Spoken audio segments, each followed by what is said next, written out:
नमस्कार, मी पंजाब. काही भागामध्ये मुसळधार पडणार आहे, काही ठिकाणी अतिमुसळधार पडणार आहे, काही ठिकाणी अतिवृष्टी देखील होणार आहे म्हणून हा अंदाज महाराष्ट्रातल्या सर्व शेतकऱ्यांना लक्षात द्या. म्हणजे आतापर्यंत जे भाग वंचित राहिला त्या भागात देखील हे 8 तारखेपर्यंत पाऊस पडून जाईल म्हणून हे लक्षायचं. मग राज्यात जास्त अतिमुसळधार पाऊस कुठं पडणार आहे तर तुम्हाला सांगू इच्छितो, सर्वात जास्त पडणार आहे मुंबई, पुणे, नाशिक, नंदुरबार जिल्हा, धुळे जिल्हा, जळगाव जिल्हा, अहिल्यानगर, त्याच्यानंतर शिर्डी, राहता, अकोले, संगमनेर, ओझर, गणपती, ते पट्टा, म्हणजे धरण क्षेत्राच्या कॅचमेंट एरियामध्ये. तसंच ते पाऊस काय होणार आहे इकडं संभाजीनगर, कन्नड, सिल्लोड, सोयगाव, असा करत जळगाव, बुलढाणा, अकोला, अमरावती, अकोट, शेगाव, ह्या खामगाव, हे पट्टा काय होणार आहे असा पडणार आहे. जालना जिल्हा त्याच्यामध्ये राहील, पण हे देखील सरकारने लक्षात.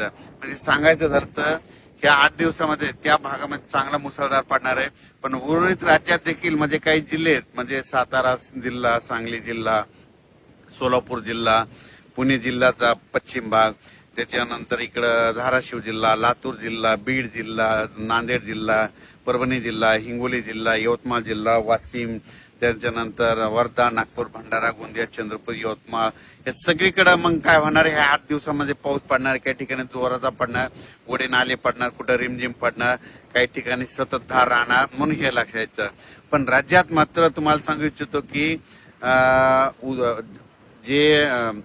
जी पाण्याची जी टंचाई वाटत शेतकऱ्याला, पाणी टंचाई होणार आहे, दुष्काळ पडणार आहे, ते तसं काय होणार नाही. तुम्हाला सांगू इच्छितो, उत्तर महाराष्ट्रामध्ये जे धरणं येतात, तुम्हाला सांगतो उत्तर महाराष्ट्रामध्ये नंदुरबार जिल्हा, धुळे जिल्हा, नाशिक जिल्हा आणि त्याच्यानंतर अहिल्यानगर, जळगाव जिल्ह्याचे जे छोटे छोटे धरणं आहेत, या पावसामध्ये ते पाझर तलाव त्याच्यामध्ये भरून जातील म्हणून हे लक्षात.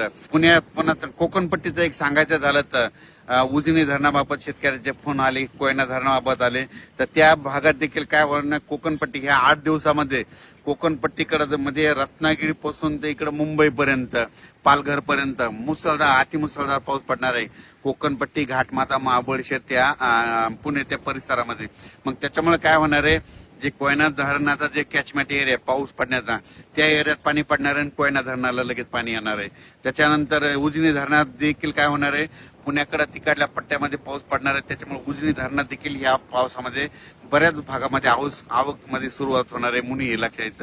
सांगायचं झालं तर 8 जुलैपर्यंत राज्यात म्हणजे आज 2 तारखेपासून 8 जुलैपर्यंत दररोज वेगवेगळ्या भागात जोराचा पाऊस पडणार आणि शेतकऱ्यांची ज्यांचं पेरायचं राहिलं सगळीकडे पाऊस पडणं, सगळ्याच्या पेरण्या होणार आहे. आणि त्याच्यानंतर तुम्हाला सांगायचं हे पाऊस 8-9 तारखेपर्यंत चालत, पण त्याच्यानंतर पुन्हा लगेच 13-14 तारखेला पुन्हा पाऊस येणार आहे. पुन्हा जुलैच्या शेवटच्या देखील आठवड्यात पाऊस येणार आहे. म्हणून शेतकऱ्यांना घाबरू नका, दुष्काळ वगैरे काही पडणार नाही, पण पाऊस येणार, सगळ्या शेतकऱ्याच्या पेरण्या होणार आहे. फक्त मागं पुढे होणार आहे एवढं मात्र निश्चित लक्षात घ्यायचं. जमिनीमध्ये ईद बोला असेल तर शेतकऱ्याने पेरणी करायला काही हरकत नाही. आम्ही देखील पेरणी केल्याच्यानंतर बघा सारखा दररोजच पाऊस आहे आणि आमचं सोयाबीन आता उगून निघलं. आणि पण मुंबईकरांना आणि नाशिक जिल्ह्यातल्या मुंबईकरांच्या, नाशिक जिल्ह्याच्या जनतेला एक माझं एक आव्हान आहे, हे 8 दिवस जरा सतर्क करा. काय करा, उघडे नाले ज्यांचे घर नाल्याच्या बाजूला, वड्याच्या बाजूला असेल तर तुम्ही जरा काळजी घ्या. पाऊस जर चालू असला, सारखा जर 3 तास पाऊस चालू राहिला तर तुम्ही समजायचं बिलकुल पूर येणार आहे. म्हणून ती परिस्थिती राहता तुम्ही दक्ष राहा, कारण की मुंबईमध्ये खूप अतिमुसळधार पाऊस पडणार आहे. मुंबईपेक्षा जास्त नाशिकच्या म्हणजे दिंडोरी आणि इकडे गुजरातचा परिसर, नंदुरबार जिल्हा, धुळे जिल्हा, नाशिक, निपाड, ह्या येवला सगळीकडे जवळपास चांगला जोराचा पाऊस पडणार आहे. अहिल्यानगर पडणार आहे. ती पाऊस परत काय होईल, इकडं अहिल्यानगर करत इकडे कडाष्टी, बीडकर देखील येणार आहे, पाथर्डीकर पडणार आहे. तिकडे जर पडलं तर परत तिकडे एका दिवस त्या नदीला, पाथर्डीच्या तिकडल्या देखील पूर येऊ शकतो. म्हणून त्या पाथर्डीकरल्या शेतकऱ्यांनी लक्षात घ्यायचं, कारण की कमी वेळेत जास्त पाऊस पडला तर तुम्हाला सांगू इच्छितो पूर येण्याचं लक्षण कसं असतं, तर 1 घंटा जर पाऊस पडला सारखा की समजायचं नदीला थोडाफार पूर येणार आहे. पण पाऊस 2 घंटे पडला तर समजायचं आता धोक्याची पातळी होणार. आणि 3 तास सारखा सलग पाऊस पडला की 100% नदीला पूर येणार. हे गणित सगळ्या शेतकऱ्यांना लक्षात यायचं.